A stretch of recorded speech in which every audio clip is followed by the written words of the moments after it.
আসসালামু আলাইকুম ওয়া রাহমাতুল্লাহি ওয়া বারাকাতুহু। প্রিয় ভয়েস অফ ইসলাম চ্যানেলের সকল দর্শকবৃন্দ, সকলকে জানাই আন্তরিক মোবারকবাদ। আসছে আগামী 24, 25, 26 ডিসেম্বর বুধ, বৃহস্পতি ও শুক্রবার ব্লক সি, ঢাকা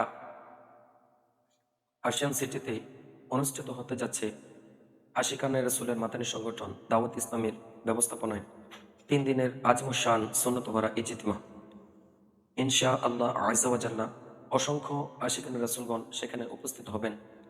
যেই আশাটা আমাদের প্রিয় শহীদ নুরুল ইসলাম ফারুকী রহমতুল্লাহি আলাইহি করেছিলেন, তিনি চেয়েছিলেন যে ঢাকার জমিনে ইয়া নবী সালামু আলাইকা প্রতিধ্বনিতে মুখরিত হবে।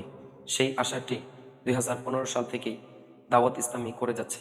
ইনশাআল্লাহ আযজা ওয়া জাল্লা ইনশাআল্লাহ আযজা ওয়া জাল্লা সকলেই সেই আজিমুস শান 3 দিনের সুন্নত ভরা ইজতিমাতে অংশগ্রহণ করে আল্লাহ ও রাসূল পাক সাল্লাল্লাহু আলাইহি ওয়া আলিহি ওয়াসাল্লামের সন্তুষ্টি অর্জনের চেষ্টা করুন।